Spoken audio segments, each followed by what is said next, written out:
हमारे साथ जो बाकी मेहमान जुड़े हुए हैं, चाइना से अखिल पाराशर हमारे साथ जुड़ रहे हैं, रशिया से रामेश्वर सिंह हमारे साथ जुड़ रहे हैं, नॉर्थ कोरिया से अमित जैन, नॉर्थ कोरिया मामलों के वो खास जानकार हैं। क्या चल रहा होगा किम जोंग उन के दिमाग में? क्या उसे ये लग रहा होगा, क्योंकि उन्हें तो ज्यादा ही अमेरिका को लेकर थ्रेट परसीव करते हैं क्या, और इस समय उनका ये थ्रेट परसेप्शन और ज्यादा बढ़ गया होगा क्या? यूएसए से आप जानते हैं पूर्णिमा नाथ जी हमारे साथ जुड़ी हुई हैं, ऑस्ट्रेलिया से जितार्थ भारद्वाज हमको ज्वाइन कर चुके हैं, और कुछ ही देर में यूनाइटेड किंगडम से भी हमारे पास रामी रेंजर साहब का रिप्रेजेंटेशन होगा। लेकिन जरा मैं सबसे ये जान लूं कि क्या उनको भी ये अंदेशा है, क्या दुनिया के अलग अलग हिस्सों में महसूस किया जा रहा है कि इस समय तनाव तमाम तरफ व्याप्त है और किसी भी वक्त ये उस वोल्केनो को फोड़ सकता है जिसे हम वर्ल्ड वॉर के नाम से जानते हैं? पहले जरा आपके पास आ रहा हूं अखिल पाराशर साहब, चाइना में भी ये महसूस किया जा रहा है क्या? जी, सबसे पहले तो बहुत बहुत धन्यवाद बुलाने के लिए। ये बात सच है कि चाइना में ये इस तरह की जो इनसिक्योरिटी है वो फील किया जा रहा है, और जिस तरीके से अमेरिका ने जो सैन्य कार्रवाई की है, वेनेजुएला की जो राष्ट्रपति मादुरो उसकी जो गिरफ्तारी की है, दुनिया में हलचल मचा दी है। और ये बात भी सही है कि आज अगर हम देखें, दुनिया दो खेमों में बंट रही है। एक तो खेमा बन रहा है चीन, रशिया, वेनेजुएला, ईरान, एक खेमा जो जो अगेंस्ट है अमेरिका के, और दूसरा खेमा है वेस्ट का। तो ये डेफिनेटली इनसिक्योरिटी है वो काफी बढ़ रहा है, और चीन ने खुलकर अमेरिका पर सवाल उठा रहा है और कह रहे कि इस तरह की अगर जो कार्रवाई आप कर रहे हो या जो किया आपने, ये अंतर्राष्ट्रीय कानून के लिए एक खतरनाक उदाहरण बन सकती है। तो और डेफिनेटली जैसे कि चाइना के जो फॉरेन मिनिस्टर है वांग यी, उन्होंने आज ये बोला भी है और ये भी कहा है और बड़ी कड़ी आलोचना की और कहा है कि जो बीजिंग है उसका साफ कहना है कि कोई भी देश जो है वो खुद को अपना एक वर्ल्ड पुलिस ना माने या वर्ल्ड जज ना माने, और चीन के मुताबिक जो है वो वेनेजुएला की संप्रभुता, सुरक्षा, उसकी जो जमीन की जो सॉवरेनिटी है उसका सम्मान किया जाना चाहिए। तो चाइना ने जितना खुलकर बोला है वो उससे देखने लगता है कि जो ये दुनिया है वो दो खेमे में बढ़ रही है। ये तो एक लंबा इतिहास हो गया। अब मैं एक चीज जानना चाहता हूं, अमेरिकी दादागिरी की ये पहली नजीर नहीं है। उसको लग गया वेपन ऑफ मास डिस्ट्रक्शन कहीं है, बाद में निकले ना निकले, लेकिन वहां का वो उस जगह को जाके वो तबाह कर देगा। उसको कहीं पर लग जाए कि ये जमीन जो है हमारे अमेरिका के खिलाफ इस्तेमाल हो रही है, 9/11 वाले सब यहीं छिपे हुए हैं, पूरी की पूरी कंट्री को वो नस्तानाबूद कर देगा। ये बात और है कि एक समय ऐसा आया कि उसे जाना पड़ा। मैं ये जानना चाहता हूं, ये दादागिरी बहुत दिनों से चल रही है, क्या अब वक्त, खास तौर से अब केवल वो तरीका नहीं है, टैरिफ वाली चाबुक भी है, तमाम सैंक्शंस वाली चाबुक भी है, अब क्या दुनिया में वो सफोकेशन इतना बढ़ गया है कि अब उसे वेंट चाहिए, और ये वेंट क्या वर्ल्ड वॉर के तौर पर सामने आ सकता है? ये भी एक बड़ा सवाल है। पहले मैं दीपक वोरा साहब से इसका कमेंट लेना चाहूंगा, उसके बाद पूरी दुनिया से मेरे साथ जो मेहमान जुड़े हुए उनके पास फिर जाऊंगा। दीपक वोरा सर, क्या ये अमेरिकी दादागिरी का आज तक का सबसे बड़ा उन्वान है? 1980s में, लेट 80s में, 36 साल हो गए, पकड़ के लाए थे ना उसको, पनामा का जो डिक्टेटर था मैनुअल नोरिएगा। दुनिया ने देखा बैड बॉय खत्म हो गया, उसको 40 साल सजा कर दी, फिर फ्रांस जेल चला गया, फिर मर गया।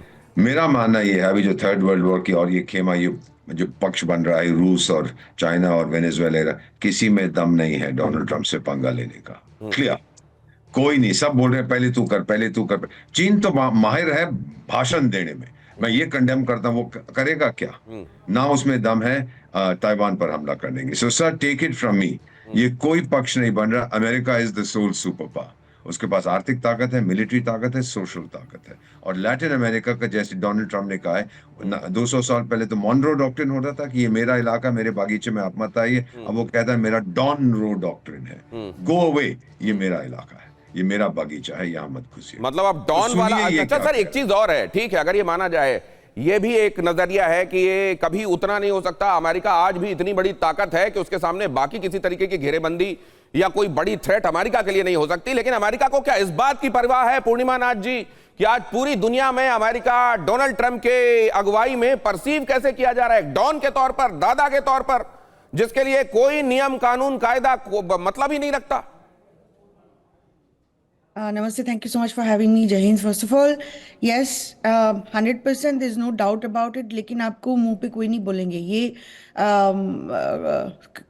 कई रीजंस यूज करेंगे, जैसे कम्युनिज्म हो गया, ड्रग्स war हो गया, WMD हो गया, weapon of mass destruction. President Trump कुछ दिन पहले फेंटेनिल को वेपन ऑफ मास डिस्ट्रक्शन भी बोल दिया। बेसिकली द सेम लैंग्वेज जो Bush administration the Republican party उस समय यूज किए थे। तो द रीजन जो यूज करते और लोगों को भड़काते अमेरिका के और अमेरिकन्स को ब्रेन वॉश करते डिफरेंट मीडिया चैनल के थ्रू, वो चेंजेस नहीं होने वाला है। वो वैसे चलेगा, लेकिन अंडरलाइंग रीजन कब्जा करना है, मिनरल्स हड़पना है, ऑयल चोरी करना है, गोल्ड चोरी करना है, रेयर अर्थ पे कंट्रोल करना है। It is all about establishing supremacy. तो अमेरिका अभी ये कर रहा है ओपनली, ओवर्टली, स्पेसिफिकली कह रहा है कि अमेरिका वेनेजुएला को रन करेंगे। बेसिकली उनको जो पसंद है, तो मतलब किसी को ये तो बिठाएंगे पूर्णिमा तब नाथ जी, वो रन ये करेंगे। अगर इस तरीके से है, दुनिया के संसाधनों की लूट करनी है, अलग अलग बहाने बनाने हैं, कभी वेपन ऑफ मास डिस्ट्रक्शन की बात है, कभी कम्युनिज्म की बात है, कभी ड्रग की बात है, अगर ऐसा है तो ये तो नए तरह का कॉलोनियल इरा आ गया, ये तो नई तरह का उपनिवेशवाद आ गया। अब जरा मैं इसको लेकर मैं रशिया भी जाना चाहता हूं। रामेश्वर सिंह हमारे साथ जुड़े हुए हैं। रामेश्वर सिंह साहब, रशिया परसीव कैसे कर रहा है, और यूक्रेन के मामले में नसीहत देने वाला अमेरिका वेनेजुएला को लेकर थ्रेट महसूस करता है तो उसके राष्ट्रपति को उठा के ले आता है। उस हिसाब से तो रशिया ने कुछ भी नहीं किया है। अगर आप देखें, जो शांति के मसीहा अपने को दिखा रहे हैं, पूरे वर्ल्ड में दिखाना चाहते हैं, दिखा रहे हैं, वो ऐसी हरकतें कर रहे हैं जो कि दिव्य बोरा जी बिल्कुल सही कहा, एक डॉन का रोल अदा कर रहे हैं, एक नए ढंग का कॉलोनिज्म का वो कर रहे हैं। ठीक है, एक उन्होंने नारकोटिक्स का नाम लिया, लेकिन जब से वहां पर अटैक करने के बाद एक बार भी नारकोटिक्स का नाम न लेकर के केवल ऑयल का नाम ले रहे हैं, ऑयल गैस का नाम ले रहे हैं। तो इसका मतलब क्या है ये?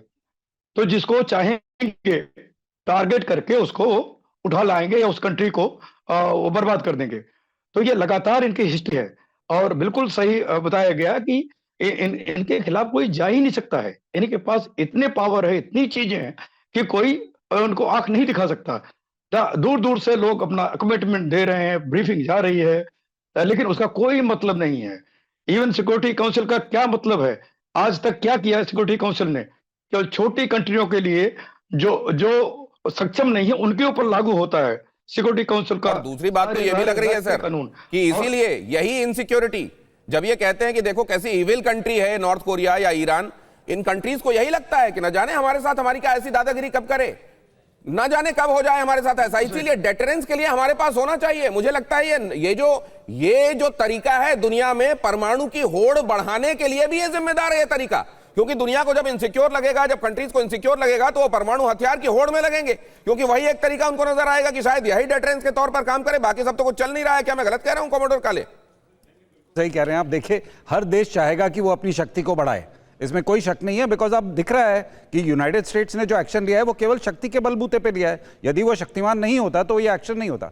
देखिए, उनकी जो मोनरो डॉक्ट्रिन है वो कहती है कि उनके आसपास के एरिया में उनका सर्वस्व होना चाहिए और वो सर्वस्व को मेंटेन करना चाहते हैं। तो जैसे आपने पॉइंट आउट किया, एक्चुअली वो इस तरीके से कोई भी, ये तीन सुपर पावर्स जिनकी मैं पिछली बार भी बात कर चुका हूं, चाइना, रशिया और यूनाइटेड स्टेट्स, ये अपने अपने लोकल एरियाज में कुछ भी कर सकते हैं फिर इस जस्टिफिकेशन के साथ।